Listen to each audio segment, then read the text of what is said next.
Xin chào anh chị và các bạn nhé. Chào mừng anh chị và các bạn lại quay trở lại với video tiếp theo trên kênh Tuấn Nguyễn Food. Trong video ngày hôm nay thì em sẽ chia sẻ cho anh chị và các bạn cách làm món tôm chiên nước mắm rất là ngon. Để thực hiện được cái món ăn này thì em sử dụng ở đây là 500g tôm. Với tôm, sau khi em mua về xong thì em sẽ rửa sạch, loại bỏ phần đầu. Và chúng ta sẽ rạch một đường ở giữa phần thân để loại bỏ cái phần chỉ tôm nhé.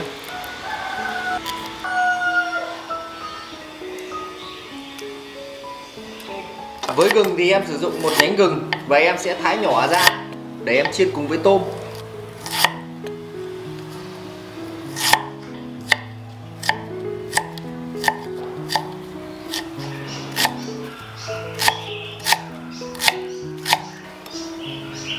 Với hành lá thì em sử dụng ở đây là 6 gốc hành lá nhé, và em cũng sẽ thái nhỏ ra.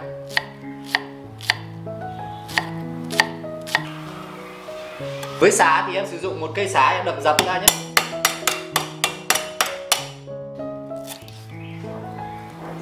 Tôm trước khi đem chiên thì em sẽ cho vào đây một thìa bột chiên giòn nhé. Anh chị và các bạn đảo đều lên cho em để cho cái phần bột nó thấm vào cái phần tôm.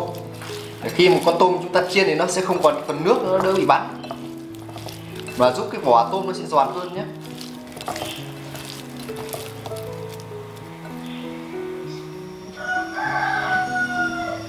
Trước khi chiên phần tôm thì em sẽ cho vào đây một ít dầu ăn nhé.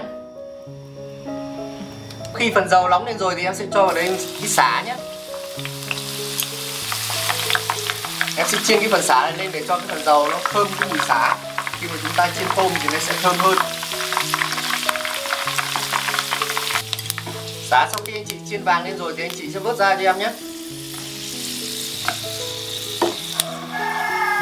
Sau đó thì em sẽ cho cái phần tôm vào để chiên nhé.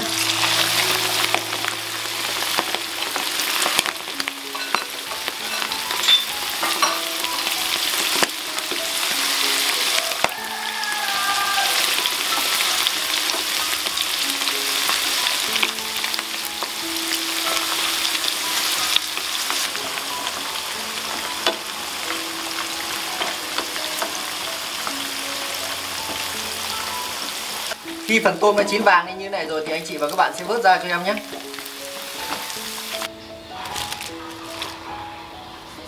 Sau khi chiên xong tôm rồi thì bây giờ em sẽ chuyển sang làm cái phần sốt nước mắm nhé. Em sẽ cho vào đây lửa muỗng canh dầu ăn nhé. Tiếp đến sẽ là cái phần gừng em vừa băm nhé. Sau đó thì đến cái phần hành. Anh chị và các bạn sẽ đảo đều lên cho em nhé. Anh chị sẽ thêm vào đây cho em lửa thìa nước mắm nhé, 1/2 thìa nước tương nhé, 1/2 thìa dầu hào nhé, 1/2 thìa tương ớt nhé, 1/2 thìa đường nhé, 1/2 thìa rượu nấu ăn nhé, 1/3 thìa bột ngọt nhé. Đó, chúng ta đảo đều lên.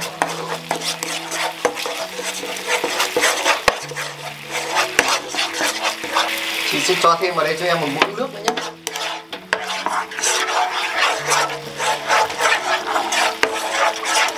Sau khi chúng ta đã làm xong được cái phần nước sốt thì anh chị và các bạn sẽ cho cái phần tôm vào cho em nhé.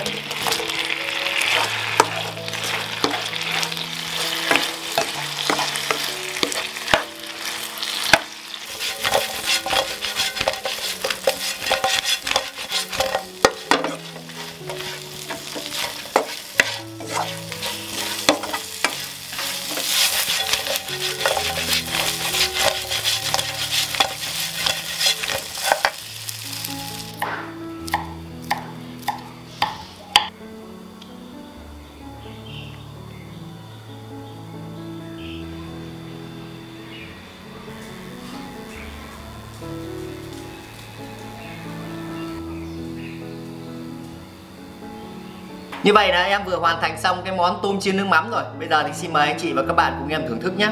Em sẽ thử một con tôm như sao nhé. Này, mời anh chị này. Anh chị có thể ăn cả cái phần vỏ của nó, hoặc nếu không thích thì có thể bóc vỏ ra cũng được.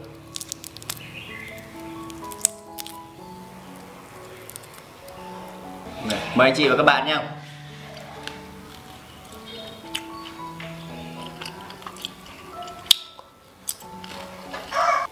Phần tôm ăn rất là thơm anh chị ạ, rất là thơm và ngon. Đây là một món ăn rất là ngon. Anh chị và các bạn nếu cảm thấy thích thì có thể thực hiện nhé. Video của em đến đây là kết thúc rồi. Cảm ơn anh chị và các bạn đã theo dõi video của em nhé. Nếu cảm thấy video của em hữu ích thì nhớ bấm đăng ký kênh để ủng hộ em nhé. Bây giờ xin chào và hẹn gặp lại anh chị trong những video tiếp theo nhé.